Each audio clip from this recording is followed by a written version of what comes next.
اور آج نوجوان ذرا اندازہ لگائیں کہ اپنے والدین کو قرآن کہتا ہے کہ لا تقل لهما اف، اپنے والدین کو اف نہ کہو. ہم تو العاذ باللہ جوتا پھینک دیتے ہیں اپنے والدین. یہ وہ ماں ہے کہ جس نے اپنے بچے کو، اپنے لخت جگر کو اس صندوق کے اندر رکھا. کیا حال ہوگا اس وقت، ذرا اندازہ کریے. واقعات تو ہم پڑھتے ہیں کہ اٹھایا صندوق میں رکھ دیا اور بھیج دیا، لیکن اس ماں کے کلیجے پہ کیا بیتتی ہوگی. چنانچہ صندوق میں رکھا اور اوپر سر کیا آسمان کی طرف، کہا اے اللہ تیرے وعدے پر اپنے بچے کو تیرے حوالے کر رہی ہوں، میرے مالک میرا لاج رکھنا. کیونکہ خبر پھیل چکی ہے کہ موسیٰ علیہ السلام کی والدہ نے اپنے بچے کو لا کے دریائے نیل میں ڈال دیا ہے. اب لاج رکھنا، شرم رکھنا، عزت رکھنا، حفاظت کرنا یہ آپ کی ذمہ داری ہے، میں آپ کے حوالے کر رہی ہوں. چنانچہ معلوم ہے کہ جب اللہ کے حوالے کوئی چیز ہو جاتی ہے پھر خوف کیوں، ڈر کیوں. اس لیے میں بار بار کہتا ہوں کہ جب آپ گھر سے نکلو تو اپنے والدین سے اجازت مانگ کے نکلا کرو. جب والدہ تم سے کہتی ہے کہ نیر خدائس حوال، جب اللہ کے حوالے کر دیتی ہے تو مطلب یہ کہ اب جو کچھ ہے تمہارا وہ اللہ حفاظت کرے گا. لیکن اگر ہم جھگڑا کر کے نکلیں گے، اعوذ باللہ لڑائیاں کر کے نکلیں گے، والدین کے دل دکھا کر ہم نکلیں گے تو پھر کیا ہوگا؟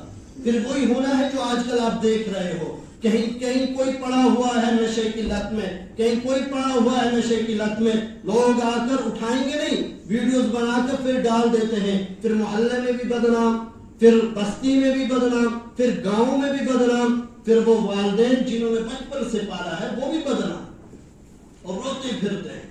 پرسوں ایک مستورات میرے پاس آئی تھی، بڑی تکلیف میں، بڑی رو رہی تھی.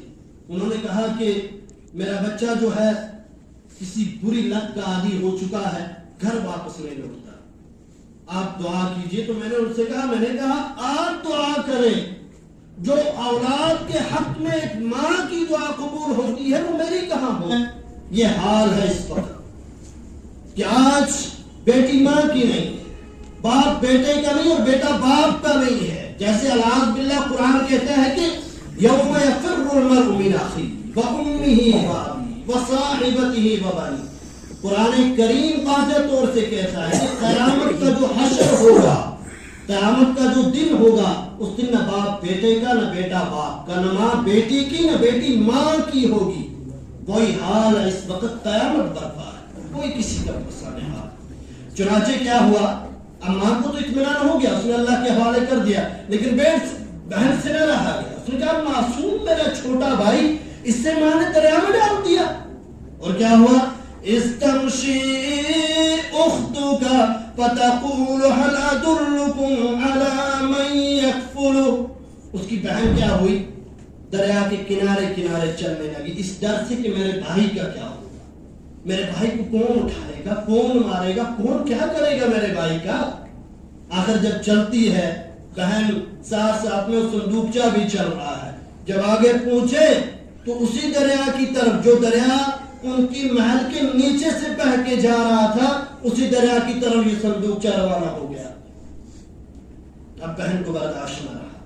اب آنکھیں کیسے دیکھتی، جس سے بچا رہی تھی اسی محل کی طرف تو جا رہا ہے صندوقچہ.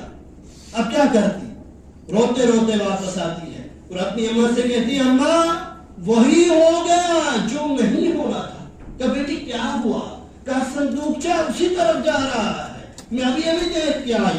فتقول هل ادلکم علی من یکفل فرجعناک. تم غم نہ کرو، پریشانی نہ کرو، میں نے وعدہ کیا ہے اے ام موسیٰ، لا تخافی لا تحزنی انا رادوہ الیک. میری بیٹی غم نہ کر، پریشانی نہ کر، تیرے رب نے کہہ دیا ہے کہ میں اسے تمہارے پاس واپس لاؤں گا. چنانچہ بہن کو تھوڑا سا مطمئن ہوئی اور پھر اس کے بعد پھر سے دوڑی بھاگی بھائی کدھر. اس کے بعد جب دور سے جا کر دیکھا ہے